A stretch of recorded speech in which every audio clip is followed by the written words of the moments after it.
ang mga kwento ng pag-ibig, kwento ng buhay, at kwento ng pag-asa dito sa Barangay Love Stories. Love Stories. Minsan may mga biyayang dumarating sa buhay natin na nakabalot sa luhat pagsubok. Hindi ito simpleng biyaya lamang na panandalian lang, kundi isa itong panghabang buhay na aral at kapayapaan para sa ating puso. Ikaw, kabarangay, anong klaseng biyaya ang dumating sa buhay mo na nagtuturo sa iyo ng isang mahalagang leksyon?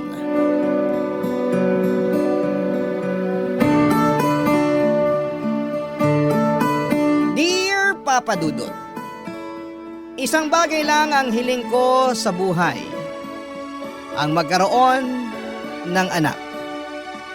Lahat naman tayo ay nangangarap na makabuo ng isang pamilya balang araw, pero hindi pala ganon kadali ang bumuo nito. Lalo na kung hindi nakaayon sa iyo ang mundo. Papa Dudut, ako po si Rosabel, 39 years old, mula sa San Andres, Manila. Malit lang ang pamilya namin, may dalawa akong nakatatandang kapatid, amang jeepney driver at ina na nagtatrabaho bilang hospital cleaner. Noong nakapagtapos ako ng pag-aaral, nagtrabaho ako sa BPO ng ilang taon bago ako naging sales agent. Kumpara sa ibang tao ay boring na maituturing ang naging love life ko. Dalawang lalaki lang ang naging boyfriend ko sa buong buhay ko. Ang una ay noong nasa kolehiyo pa lamang ako. Parang college romance lang ito na naging katuwang ko sa pag-aaral. Pero noong nakapagtapos ay nagkanya-kanya na kami ng buhay dahil magkaiba pala kami ng direksyong gustong tahakin. Papa Dudut, matagal bago ako nakahanap muli ng bagong pag-ibig, at yon ay noong na-meet ko si Albert. Nakilala ko siya sa unang kumpanya na pinasukan ko kung saan nagtrabaho ako bilang customer service representative. Chat support agent naman noon si Albert. Slow burn ang naging love story naming dalawa, Papa Dudut. Nagsimula kami bilang co-workers na naging magkaibigan, at sa paglipas ng panahon ay unti-unting tumibok ang puso namin para sa isa't isa. Simpleng tao lang po si Albert, straightforward siya at minsan ay may pagka-control freak. Pero sa kabila ng mga ugali niyang yon, may tinatago siyang sweetness na noon ay ako lang ang nakakakita, Papa Dudut.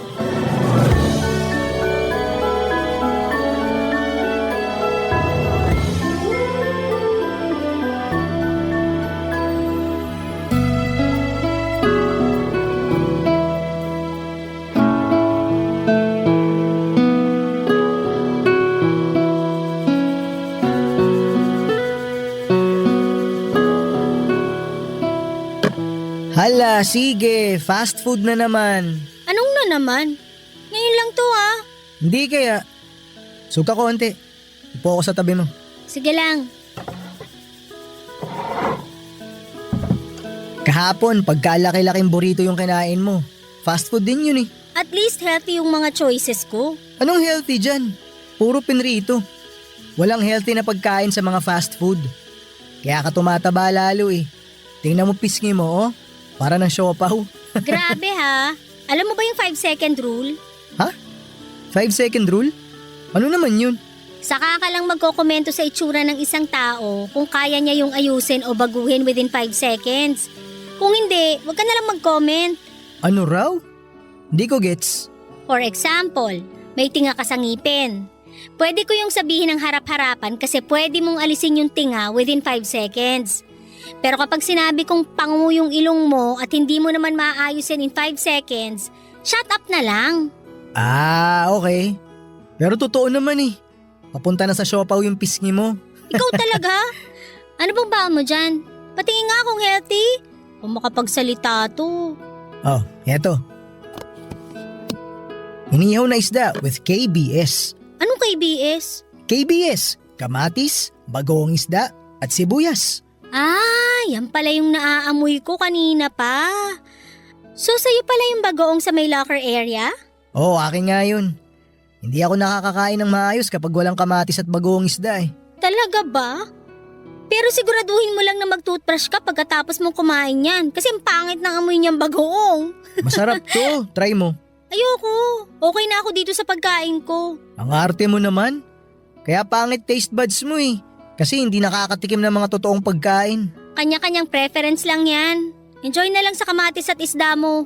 Nako, pag ikaw dumayo sa probinsya namin, sure ako magbabago yung preference mong yan. Saan ba probinsya mo? Sa Ilocos, Norte o sur? sa Norte. Doon kami sa pinakadulo ng Pilipinas. Ang layo naman pala ng pinanggalingan mo. Paano ka naman napunta rito sa Maynila?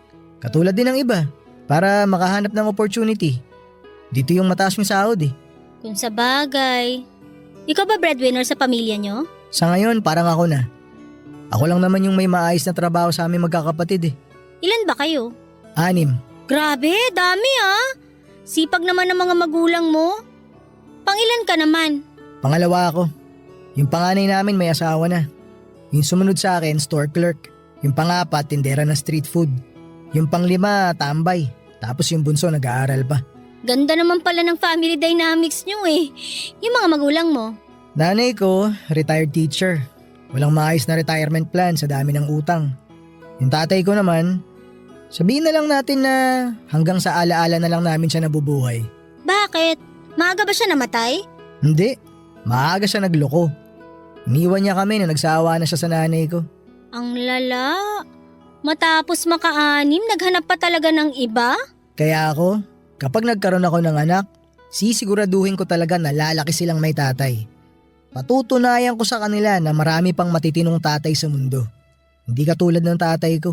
Laki ng galit mo sa tatay mo ah. Kahit sino naman, magagalit kapag siya mismo sumira sa sarili niyang pamilya. Kung hindi siya nagkaanak ng marami, di maghihirap si nanay na palakihin kami mag-isa. Hindi malulubog sa utang si nanay. Hindi kami maghihirap. Sa bagay, totoo rin naman. Eh ikaw ba? Ilan ba gusto mong anak kung sakali? Masaya na ako sa 2 o 3. Basta ang mahalaga, magkaanak ako. Parang kating-kati ka ng maging tatay ah. Sa totoo lang, yun ang next goal ko sa buhay.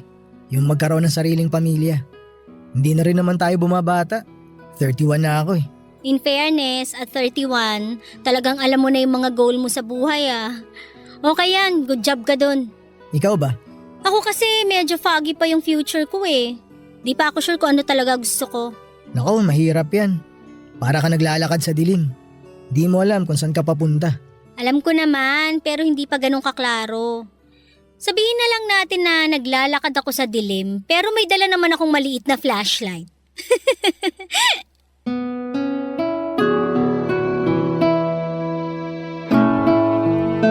Papadudot maliit na lalaki lamang si Albert, 5'4" siya at mas matangkad ng 2 inches kesa sa akin.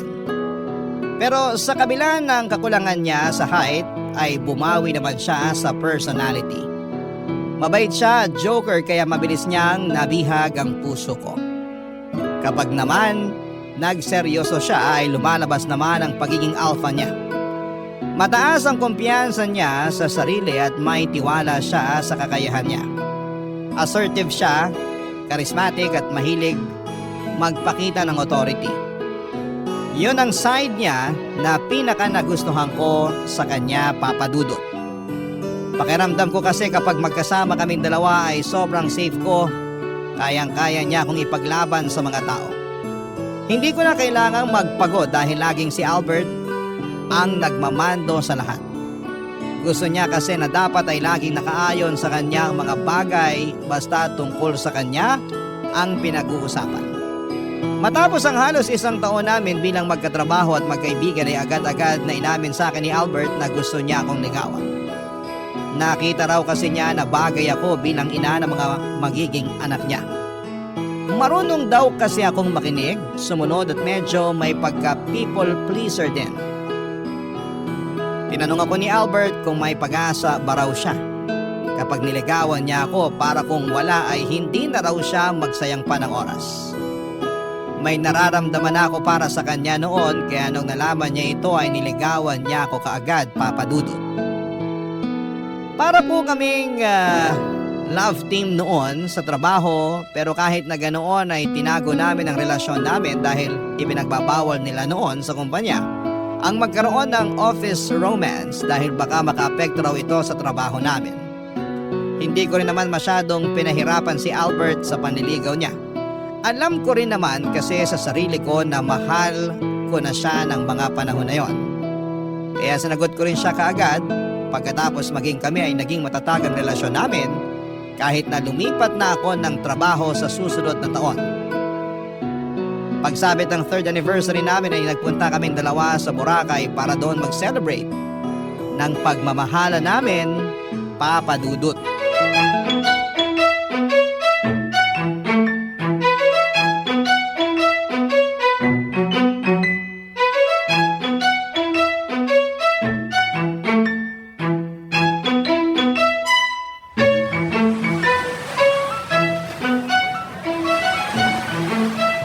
Rosabel, balik na muna kaya tayo sa hotel. Ang init dito eh. Talagang mainit dito. Nasa tabing dagat kaya tayo. Ano bang inaasa mo dito sa Boracay? Ginawin ka sa lamig? Kung bakit kasi kailan tanghaling tapat tsaka ka nag-ayang maglakad-lakad. Puro cellphone lang naman kasi ginagawa natin kapag nasa hotel tayo. Sayang yung pinunta natin dito kung sa hotel lang tayo magsistay. Ano to? Nag-Boracay para lang mag-hotel? Dapat enjoy natin yung buong araw. Sayang yung gastos. Ay, mas lalo tayong iitim nito eh. Maitim ka naman talaga. Ayun na nga, maitim na nga yung tao ay bababad mo pa sa arawan.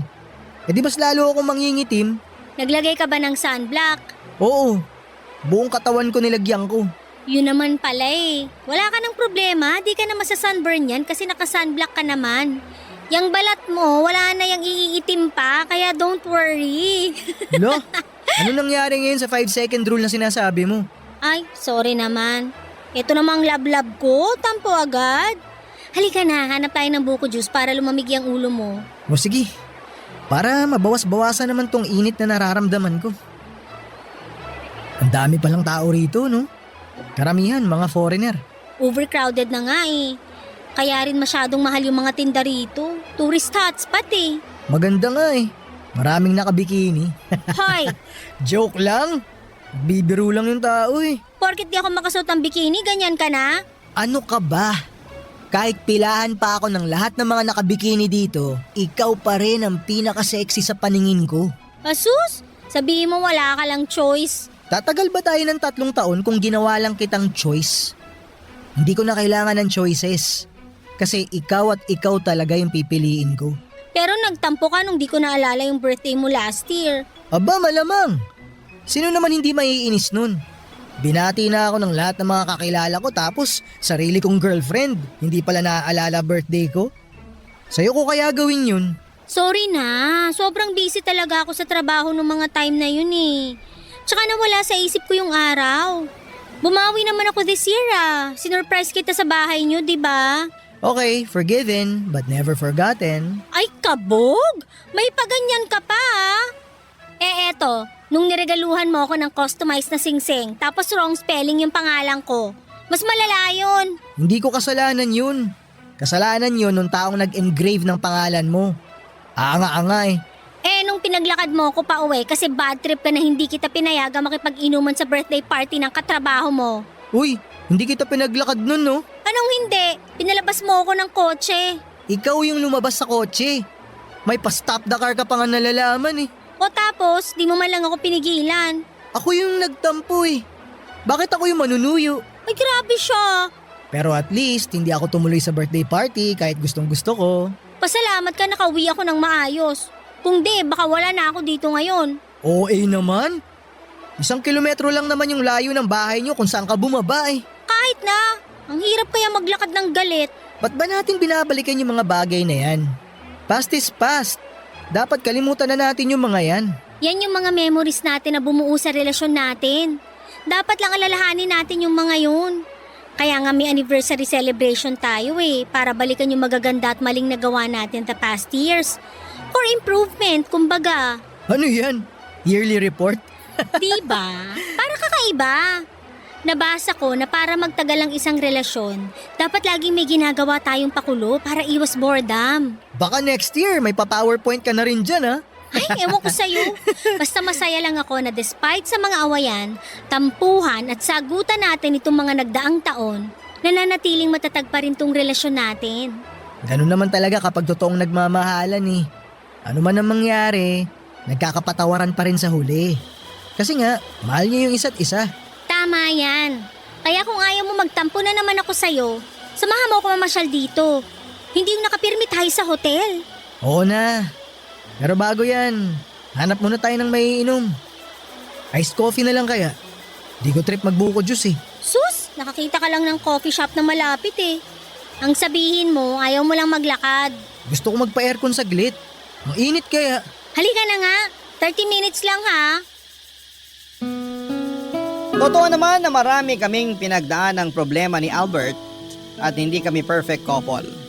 Magkaiba kasi ang personality naming dalawa kaya minsan ay nagkakaroon kami ng conflict. Pero dahil naman sa pagiging open-minded namin ay naaayos pa rin ang mga gulo namin kahit papaano. Pero ang hindi ko alam, malit na bagay lang pala ang mga problemang pinagdaanan namin nitong mga nagdaang taon kumpara sa paparating pang problema na kahaharapin namin sa mga susunod na taon. 2 taon pa ang lumipas bago nag-propose sa akin si Albert. Sales agent na ako noon, samantalang nananatili naman si Albert sa BPO pero sa ibang company na siya nagtatrabaho noon. Naisip ko na sapat na ang mahigit 5 taong pagsasama namin bilang magkasintahan para i-upgrade ng relasyon namin sa next level.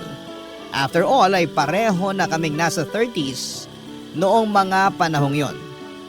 Kung gusto naming bumuo ng pamilya na siyang hiling sa akin ni Albert, ay dapat ay hindi na kami nagsasayang pa ng oras. Pagkatapos ng kasal namin ay nagkaroon kami ng 3-day honeymoon sa Palawan.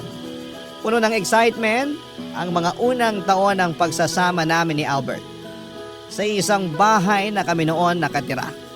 Magkahati na kami sa mga gastusin at parang iisang tao na lamang kami sa mga bawat desisyon na ginagawa namin sa buhay. Dahil pa nga namin noon, ang kakasimula lang sa relasyon dahil na-reset ang pagsasama namin at ang kasal namin ay nakabuo ng panibagong spark. Excited kami pareho para sa paparating na buhay namin bilang pamilya. Kaso nga lang ang inaasahan namin na mabubuong pamilya ay hindi agad dumating. Papadudot. Doon na po nagsimula ang problema sa aming dalawa. Barangay Love Stories. Barangay Love Stories. 2 taon, 3 taon, 4 na taon. Kahit na anong subok namin ni Albert ay hindi kami nabiyayaan ng anak. Ginawa na namin ang lahat at bawat subok namin ay lagi kaming biguan. Doon ko na napansin ang unang crack sa relasyon naming dalawa, Papadudot. Nagsimula ang lahat sa mga simpleng bagay na laging kinakairita ng asawa ko. Palagi nitong ginagawang big deal kahit mga kaunting pagkakamali ko lamang. Katulad na lamang kapag nag-grocery ako at may nakalimutan akong bilhin na pinabibili niya o di kaya kapag umulan at nawala sa isipan ko ang mga sinampay. Lagi niyang ipinamumukha sa akin na sobrang incompetent ko raw bilang asawa. Mga simpleng bagay lang na hindi ko pa raw magawa ng maayos. Pero alam ko kung saan nanggagaling ang galit na yon ni Albert. Hindi siya galit dahil nakalimutan kong bilhin ang gusto niya o di kaya nabasa ang mga sinampay or nabasa ang mga sinampay namin. Galit siya dahil hindi ko nagagawa ang trabaho ko bilang asawa at yon ay ang bigyan siya ng anak. Masakit po para sa aking masaksihan kung paano unti-unting nagbago ang pakikitungo sa akin ng asawa ko dahil lang hindi ko siya mabigyan ng anak. Nawala na ang pagiging sweet nito at lagi nang nakatuon ang atensyon niya sa ibang bagay katulad ng panonood ng TV at pagtambay sa labas kasama ng mga kaibigan nito. Hindi na siya naglalaan ng oras para makasama ako at hindi katulad noon na ayaw man lang niyang malayo sa akin. Dahil hindi kami magkaanak at para bang ang pagmamahal niya sa akin ay nawawala na rin. Para na nga lang kaming mag-boardmates noon na nakatira sa isang boarding house kung magturingan. Kapag nakaalala, saka na lang kami gumagawa ng mga tipikal na bagay na ginagawa ng mag-asawa, pero pagkatapos noon ay balik ulit kami sa dati na walang pansinan.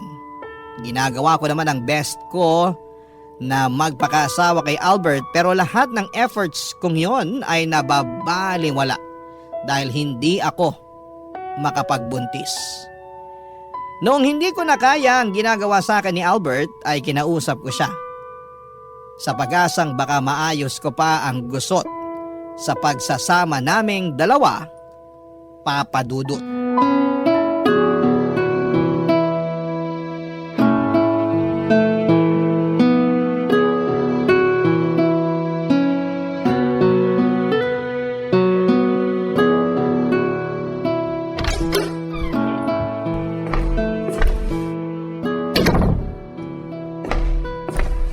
Oh, Albert!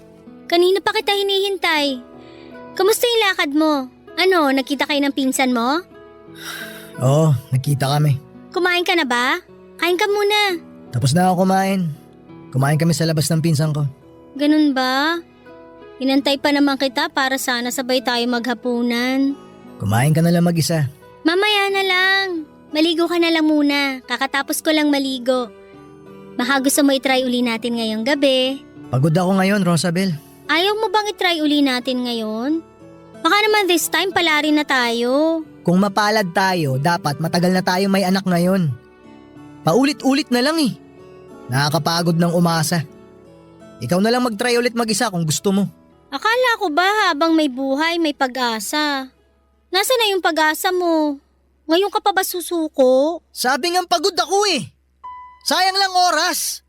Paano ka naman nakakasiguro na mabubuntis ka kapag ngayon tayo gumalaw? Ha? Manghuhula ka? Hindi naman natin malalaman kung hindi natin susubukan eh. Ilang beses na nga nating sinubukan, di ba? Wala! Wala talaga! Ang dami mong nalalaman eh. Susubok, tapos ano? Mag-aantay tayo rito na parang tanga. Tapos sa huli, wala rin pala tayo mapapala. Wala ka talagang mapapala kung wala kang pasensya. Hindi naman agad-agad ibibigay sa'yo yung gusto mo eh. Anong pasensya? Hindi pa ba sapat yung 4 na taong paghihintay natin? 4 na taon na tayong sumusubok, Rosabel. Hindi pa ba senyalis yun na hindi talaga tayo magkakaanak? Huwag ka namang ganyan. May rason kung bakit hindi pa tayo binibigyan ng anak ngayon. Pero sure ako, darating din yung araw na yun. Kailan? Kapag matanda na tayo? Kapag uugod-ugod na tayo?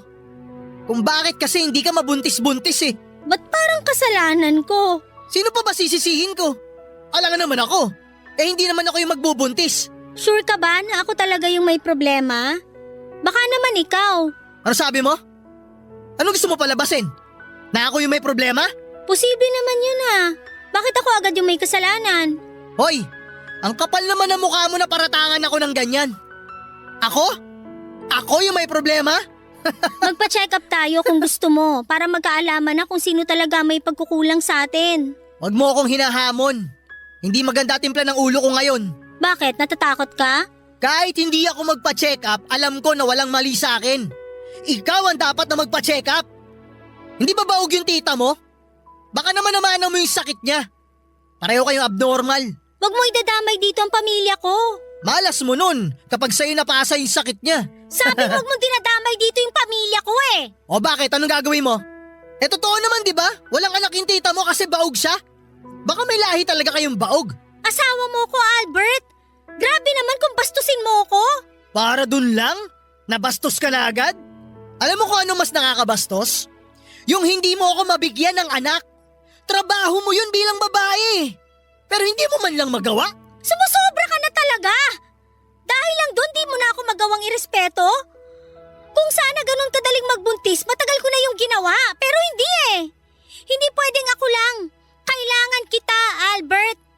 Pero kung ganyan di lang ang turing mo sa akin, taga-buo lang na magiging anak mo, mas mabuti pa nga siguro na wag na lang tayong magkaanak. Yan, sige. Panindigan mo yung pagiging walang kwenta mo. Ako yung walang kwenta? Eh ikaw tong sumuko na. Pwede ba tama na? Sawa na ako sa mga kadramahan mo sa buhay. Pagod ako. Wala akong oras para sabayan ka sa pagngangawa mo dyan. Ibang klase ka. Kung alam ko lang na ganito pala gagawin mo sa akin, sana... Sana ano? Sana hindi mo na lang ako pinakasalan? Eh di hiwalayan mo ako kung gusto mo. Kung pagod ka na, magpahinga ka na. Mag-usap na lang tayo kapag pareho ng malamig yung ulo natin. Mabuti naman, nagkaroon ka na rin ng maayos na desisyon sa buhay. Pagod yung tao kung ano-ano pinagsasabi mo. Matulog ka na nga. Sa mga sumunod na buwan ay mas lalong lumayo ang loob sa akin ni Albert, Papa Dudut. Hindi ko na alam ang gagawin ko noon at para bang napakalaking kasalanan sa parte ko na hindi kami makabuo. Araw-araw ay parang sinasaksak ang puso ko tuwing nakikita kong dahan-dahan nang nawawala ang pagmamahal sa akin ng asawa ko. Bawat may pagkakataon ay laging pinamumukha sa akin ni Albert kung gaano ako kawalang kwenta bilang isang asawa. Dahil hindi ko magawa ang trabaho ko bilang babae at yon ay ang magdala ng bata sa sinapupunan ko. Medyo unfair na sa akin, laging napupunta ang sisi sa problema naming mag-asawa. Pero dahil mahal ko si Albert ay iniintindi ko na lamang siya. Ramdam na rin kasi namin ang pagtakbo ng oras. Para itong kandila na bawat araw ay palapit na kami ng palapit sa edad kung saan ay mahihirapan na talaga kaming makabuo. Sa sobrang desperada ko noon ay mag-isa kong inilapit sa espesyalista ang problema ko.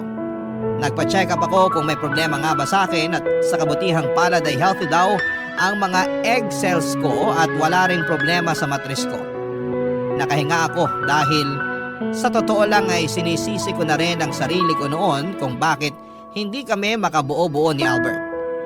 Pero ang totoo ay hindi pala ako ang problema. Bago ako umalis sa klinik ay nagsuggest sa akin ang doktor na tumingin sa akin na magpa-check up din daw ang mister ko dahil baka siya ang may problema. Pagka-uwi ko galing sa klinik ay agad kong kinausap si Albert. Hindi na ako nagpadala sa galit niya dahil alam kong walang problema sa akin. Kinausap ko siya ng mabuti para mapilit ko siyang magpatingin na rin sa doktor. As usual ay nagalit siya noong inopen ko sa kanya ang tungkol sa topic na yon. Pero pinagsabihan ko siya na kung gusto talaga niyang masolusyonan ang problema namin ay kailangan namin itong hanapin. Kailangan naming harapin kung ano ba talaga ang problema dahil pagod na akong maparatangan na parang ako ang may kasalanan sa lahat ng mga nangyayari. Parang nabuhusan ng malamig na tubig si Albert noong oras na yon at nahimasmasan siya sa katotohanan. Sa huli ay pumayag din si Albert na magpatingin sa doktor, Papa Dudut.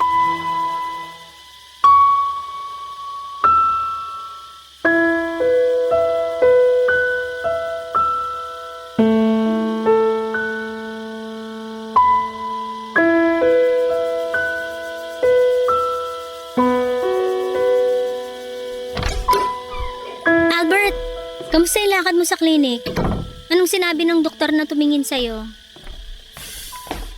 Maupo muna tayo. Sige. May masamang balita ka bang natanggap?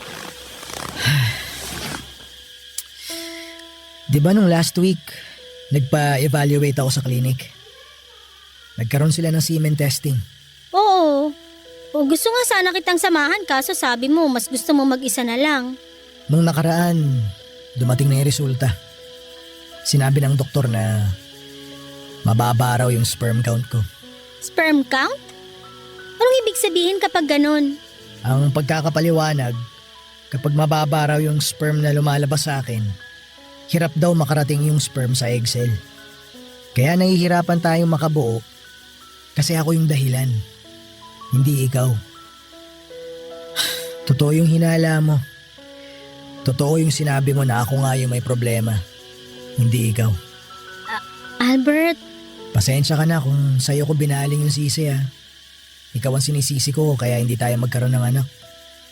Nahihiya tuloy ako na ikaw yung pinagbintangan ko tapos ako pala yung abnormal. hindi ka abnormal.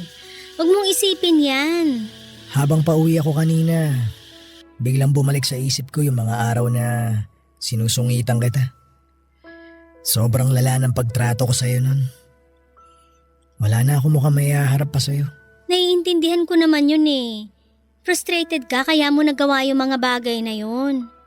Alam ko naman kung gaano mo ka gustong magkaroon ng anak eh. Naiintindihan kita. Mapapatawad mo pa ba ako sa mga nagawa ko? Never naman ako nagtanim ng galit sa iyo eh. Hindi ko dinibdib yung mga salitang binitiwan mo sa akin. Kasi alam ko naman na hindi yun galing sa puso mo. Yung init ng ulo mo yung nagsasalita nun, kaya naiintindihan ko.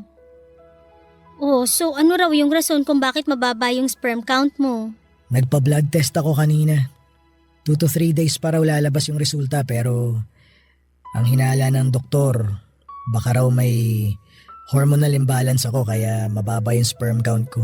Magagawan pa naman siguro ng paraan yung problema natin, di ba?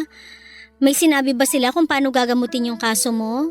Kung hormonal imbalance nga, madadala naman daw yun sa gamot. Basta depende sa kung ano yung kalalabasan ng blood test ko. Sana magamot para maayos na yung problema natin. Ang sabi sa akin, tatagal ng hanggang 6 months yung gamutan bago makakita ng improvement. Kung ikukumpara yun sa ilang taong paghihintay natin, maikli lang yung 6 months. Kung ito na yung magiging sagot sa problema natin, kayang-kaya naman siguro nating maghintay ng 6 na buwan, di ba? Kakayanin pero sana naman sa pagkakataon na to, mapagbigyan na tayo. Ang hirap kasing maghintay para sa wala eh. Magtiwala ka lang. Ito na yun, nararamdaman ko na. Magtiwala lang tayo. Paano mo nagagawa yan? Ha? Ang alin? Bakit lagi kang punong-puno ng pag-asa kahit na sobrang dami na nating pinagdaanan? Saan ka humuhugot ng pag-asa? Kasi naniniwala ako na lahat ng mga nangyayari sa buhay natin may rason. Kailangan lang nating magtiwala sa plano ng Diyos. Trust the process, ika nga nila, 'di ba? Patience and faith lang ang kailangan natin. Sana maambunan din ako ng ganyang klaseng pananaw sa buhay. Ang gaan siguro sa pakiramdam na laging positibo yung tingin mo sa mundo. Ganito kasi yan. Dapat isipin mo na lang na laging bilog ang mundo, which is totoo naman. Pero kung i-relate mo siya sa buhay, parang mundo lang din yung buhay natin na paikot-ikot lang. Sasabihin ko sana na minsan nasa tuktok, minsan nasa ilalim, pero masyado ng cliche yun eh. Sabihin na lang natin na may times na madilim yung mundo natin, pero darating din yung time na liliwanag din ang lahat. Parang araw at gabi, paikot-ikot, paulit-ulit. Ngayon, nasa madilim na parte tayo ng buhay natin, pero sure akong yung dilim na dinaranas natin ngayon, mapapalitan din ng liwanag. Ang hirap. Paano kung di na tayo makalabas sa dilim na sinasabi mo? Paanong hindi? Nasa bukang liwayway na tayo oh. May sagot na sa mga problema natin. Kailangan na lang nating gawan to ng solusyon. Unti-unti na nating nakikita yung liwanag na hinihintay natin. Sana nga. Sana dumating na yung liwanag para sa ating dalawa. Noong nalaman namin ang totoong rason kung bakit hirap kaming magkaanak ay hindi ko pinaramdam sa asawa ko na siya ang may kasalanan noon. Never ko po siyang sinisisi at never kong pinamukha sa kanya ang pagkukulang niya. Hindi tulad ng ginagawa niya sa akin noon, sa halip ay nagsimula kami ulit. Ngayong alam na namin ang dahilan ng lahat ay sinubukan naming sindihan ulit ang malamig naming relasyon. Binalik namin sa dati ang pagmamahal namin sa isa't isa na unti-unting nabaon dahil sa problemang pinagdadaanan naming dalawa.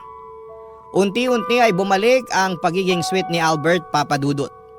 Napasobra nga ito sa puntong para na akong donya sa sarili kong pamamahay dahil araw-araw niya akong pinagsisilbihan. Nakakatuwang makita na bumalik na ang mga ngiti sa labi ng asawa ko. Yun ang klaseng buhay ang gusto kong makita at maranasan, yung lagi kaming masaya at puno ng pag-asa. Nagsimulang sumailalim sa treatment si Albert noong nalaman naming hormonal imbalance nga ang rason kung bakit hindi kami makabuo. Binago rin niya ang lifestyle niya at nagkaroon siya ng bagong diet para mapahaba or mapababa ang timbang niya. Nang mga panahong yun ay medyo lumalaki na rin kasi si Albert at isa yon sa rason kung bakit daw siya nagkakaroon ng hormonal imbalance. Matapos nga ang mahigit 1 taong treatment ay nakatanggap din kami sa wakas ng isang magandang balita, Papa Dudut. Ilang taon naming hinintay ang balitang may laman na ang tiyan ko. Ang panalangin kong mabuntis ay binigay na sa amin ng Panginoon sa wakas. Sobrang saya namin ni Albert noon, pero kasama ang magandang balitang ito ay ang pagiging maselan ko sa pagbubuntis. Dahil na rin po sa edad kong ito, Papa Dudut. Barangay Love Stories. Barangay Love Stories. At dahil parang milagro na para sa amin ang pagdadalang tao ko ay daig pa namin ang nanalo sa loto ng mga panahong yon. Sa sobrang saya ni Albert ay nag-imbita pa siya ng mga kamag-anak at kaibigan sa bahay para pagsaluhan ang magandang balita na dumating sa buhay namin. Ang problema nga lang, Papa Dudut, ay masela ng pagbubuntis ko. Dahil dito ay naging extra careful kami ni Albert sa lahat ng bagay. Nag-resign po ako sa trabaho para mas matutukan ko ang kalusugan ko. Mula sa mga unhealthy food, mabibigat na gawaing bagay, pati na rin sa mga panonood ng nakaka-stress na teleserye ay iniwasan ko ang lahat ng yon. Ginawa ko ang best ko para maging komportable sa katawan ko.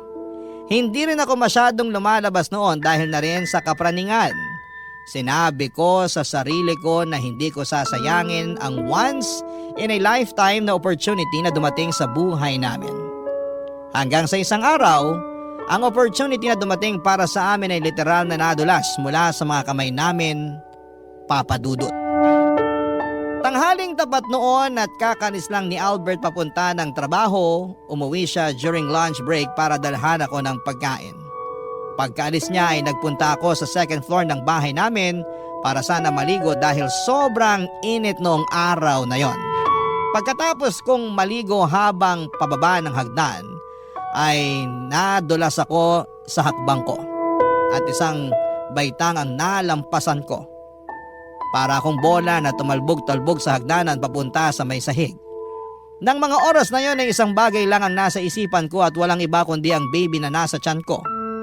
Nung nakita kong may dugo sa sahig ay doon ako nanlambot ang katawan ko. Tinawagan ko ang kapitbahay ko para magpatulong at sinamahan niya ako sa ospital.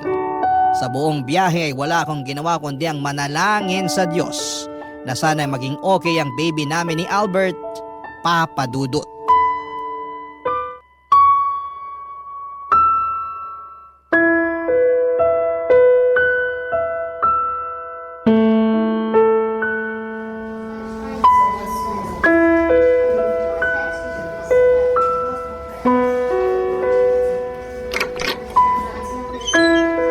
Rosabel! Albert! Albert, kala ko hindi ka na darating. Kababasa ko lang sa message mo. Nasa trabaho ko kaya hindi ko nasagot yung tawag mo kanina. Ano bang nangyari? Natulas ako sa hagdan. Ano? Anong ginagawa mo sa hagdan? Kakatapos ko lang maligo. Tapos hindi ko alam. Hindi ko napansin yung isa pagbaitang sa hagdan. Nahulog ako. Rosabel naman! Alam mong buntis ka! Mag-iingat na lang yung gagawin mo, hindi mo pa nagawa ng maayos? Bakit nandito ka sa ospital ngayon? Masama ba yung bagsak mo? Hindi maganda yung pagkakabagsak ko. Tinugo ako. Pero chinek na ako ng mga doktor. Wala naman daw masamang nangyari sa akin pero tinugo ako pagkabagsak ko. Bakit daw? Rosabel, hindi ko gusto kung saan papunta tong usapan na to ha. Wala naman akong injury na natamo sa pagbagsak ko, kaya... Wala akong pakialam kung may injury ka o wala. Ang tinatanong ko, bakit ka dinugo? May nangyari ba sa baby? In-ultrasound nila ako. Tapos... Tapos ano? Magsalita ka! Walang yan naman oh! Wala na raw heartbeat yung baby natin! Ano? Rosabel, anong ginawa mo? Ang bobo mo talaga! Huwag mo ako hawakan! Baka kung ano magawa ko sa'yo! Nag-ingat naman ako eh! Hindi ko alam kung paano... Ang tagal nating hintay to! Alam ko! Hindi ko naman ginusto yung nangyari eh! Hindi ko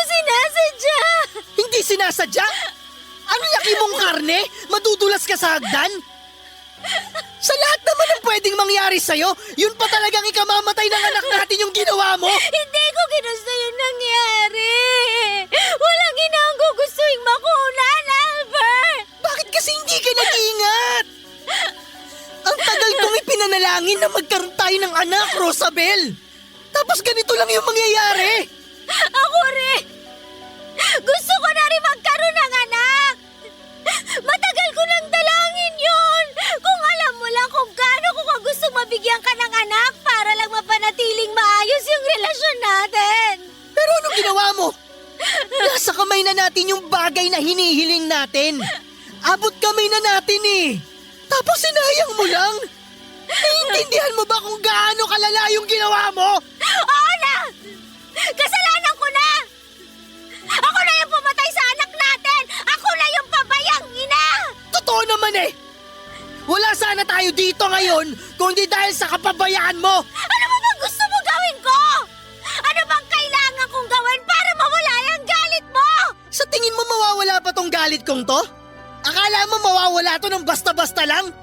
Hindi na to mawawala, Rosabel. Sinasabi mo bang kamumuhiya mo na ako habang buhay dahil sa nangyari? Mahirap patawarin yung ginawa mo. Pasensya ka na pero hindi to basta pagkakamali lang na madaling makalimutan. Ano ang mangyayari sa atin ngayon? Babalik na naman tayo sa dati? Hindi mo na uli ako kakausapin? Ipe-pressure muli ako na mabuntis? Hindi mo ko talaga makuha eh, no? Rosabel, marami na akong sinakripisyo. Marami na akong ginawa para lang mabigyan tayo ng anak. Yung mga sakripisyong yon, sinayang mo. Tapos tinatanong mo ako kung babalik tayo sa dati? Anong gusto mo? Suyuin kita? Kantahan kita, haranahin kita? Matapos mong patayin yung anak natin? Ikaw lang ba yung nagsakripisyo? Palibasa sa'yo, yung sarili mo lang yung lagi mo nakikita. Paano naman ako? Hindi mo alam yung mga pinagdadaanan ko dahil sa'yo? Hindi lang ikaw yung nawalan ng anak! Wala kang karapatang magalit sa akin ngayon ha. Dahil ikaw ang rason kung bakit nandito tayo ngayon sa sitwasyon na to. Wala sa akin ang sisi. Dahil alam kong ginawa ko lahat ng makakaya ko para lang magkaanak tayo. Asawa mo ko, Albert! Bakit naman ganyan ka makapagsalita sa akin? Asawa ba talaga kita? Asawa na hindi ako mabigyan ng anak? Asawa na hindi kayang alagaan yung pinakamahalagang bagay sa buhay natin ngayon? Kung hindi mo kayang tanggapin yung sorry ko, patayin mo na lang ako! Kung masasaktan lang din ako araw-araw dahil sa nangyari, mas mabuti pang patayin mo na lang ako! Hindi na ako madadala sa mga paiyak-iyak mo. Kasalanan mo yung nangyari. Kaya dapat lang napagsisihan mo yung mga ginawa mo. Maiwan na kita. Umuwi ka na lang kapag pinayagan ka na ng doktor mo. Albert, sandali! Albert! For the first time ay sobra kong dinamdam ang mga masasakit na salitang sinabi sa akin ng asawa ko. Noong mga oras na yon ay parang hindi na siya si Albert kung magsalita. Kita ko sa mga mata niya kung paano nawala ang respeto niya mula sa akin. Doon pa lang ay alam ko na kung saan patutungo ang relasyon naming dalawa. Parang tinadtad ng karne ang puso ko ng mga time na yon habang sunod-sunod na tinanggap ko ang mga masasakit na salitang lumabas mula sa bunganga ng asawa ko. Wala akong ibang ginawa noong araw na yon kundi ang umiyak ng umiyak hanggang sa namugto na ang mga mata ko. Yung tipong wala ng luhang lumalabas sa mga mata ko. At wala ng sound na maririnig mula sa mga paghikbi ko. Pero patuloy pa rin ang pag-iyak ko. Simula noon ay hindi na naging maganda ang pakikitungo sa akin ni Albert. Matapos ang isang buwang walang kibuan, hindi ko na po kinaya ang sakit na nararamdaman ko. Kaya umalis ako sa bahay at nagpunta ako sa probinsya. Isang linggo akong nanatili doon bago ko naisipang bumalik sa bahay para makausap si Albert kung may patutunguhan pa ba ang pagsasama namin. Pero bago pa man ako makaalis sa probinsya namin habang naghihintay ako ng masasakyan ng bus, sa tabi ng kalsada ay dalawang lalaki ang biglang lumapit sa akin at nakipagkwentuhan. Maya-maya ay pinalibutan nila akong dalawa. Walang anuman ay bigla akong sinikmuraan ng isang lalaki Saka naman ako sinuntok sa mukha ng isa pa. Halos mawala na ako ng malay nung hinila nila ako papunta sa isang tagong bakanting lote. Doon ay 2 kalalakihan pa ang naghintay. Amoy na amoy ko ang alak sa hininga nila habang pinagsasamantalahan nila ako, Papa Dudut. Umiikot na ang paningin ko noon habang hawak-hawak nila ako sa kamay at paa. Hindi ako makasigaw dahil nakatakip ang kamay ng isang lalaki sa bunganga ko. Kahit na anong pagpupumiglas ko ay wala akong nagawa. Nagising na lamang akong mag-isang nakahiga sa lupa, walang saplot at puno ng bugbog sa katawan. Ilang linggo akong hindi makausap ng maayos ng mga tao simula ng gabing yon. Para bang nawala ako sa katinuan at hindi na gumagana ng maayos ang pag-iisip ko. Kahit na ilang buwan na ang lumilipas ay hindi pa rin ako tinitigilan na bulabugin ng pangyayaring yon na halos kumuha sa aking katinuan, Papa Dudut.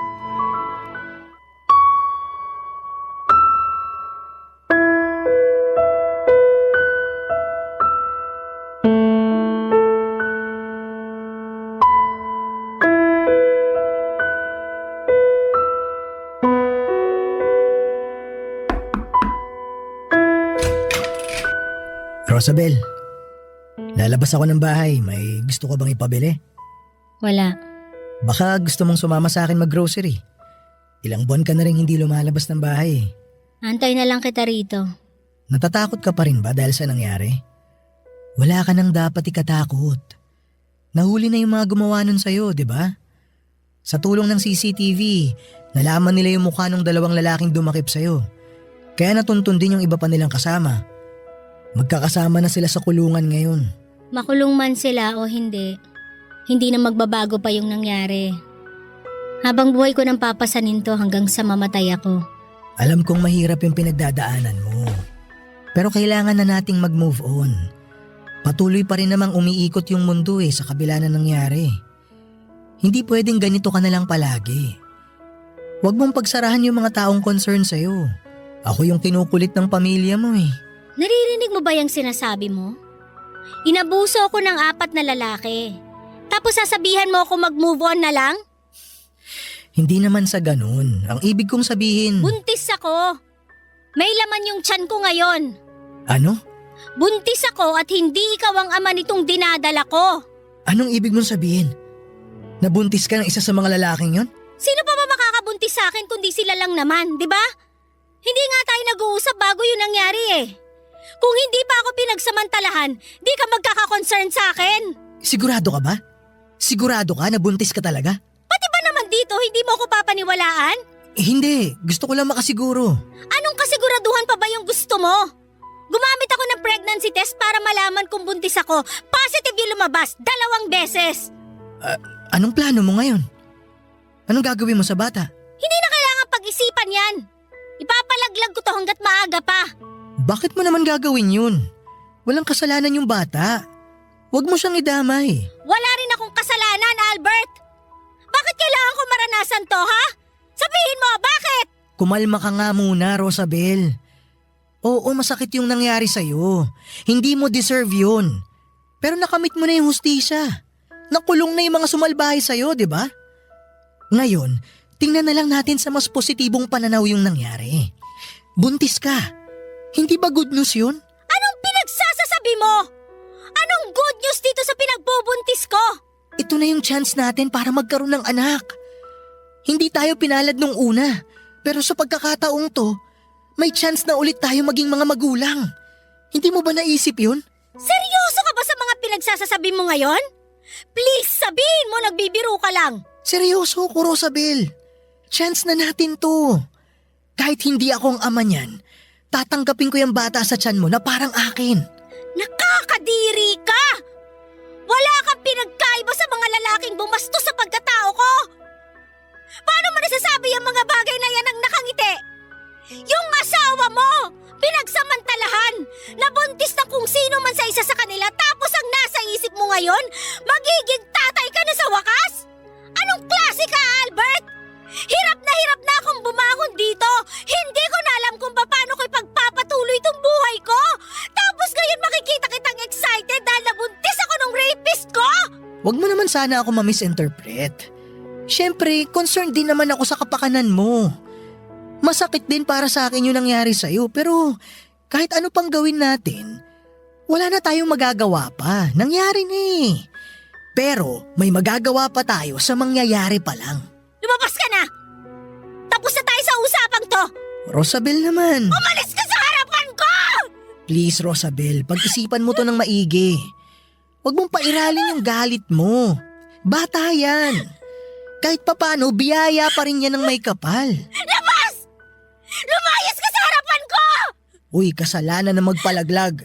Tandaan mo yan. Umalis ka na, sabi ko, di sisipain ko yung mukha mo! Sige, alis na. Iiwan na kita mag-isa. Pero sana, makapag-isip ka ng maayos.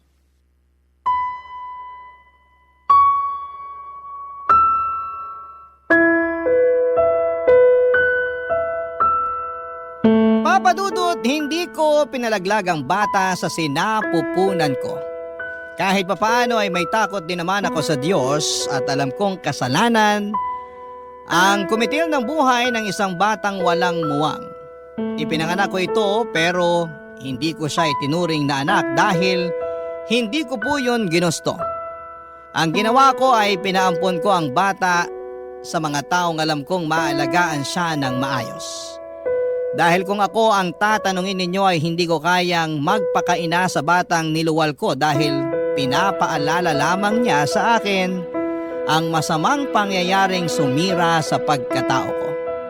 Hanggang ngayon, dala-dala ko pa rin ang trauma ng mga nangyari sa akin. Para po itong balat na nakapaskil sa utak ko at kahit na anong gawin ko ay hindi ko na ito makakalimutan pa, Papa Dudut. Simula noong nangyari yon ay nagkaroon ako ng takot sa mga lalaking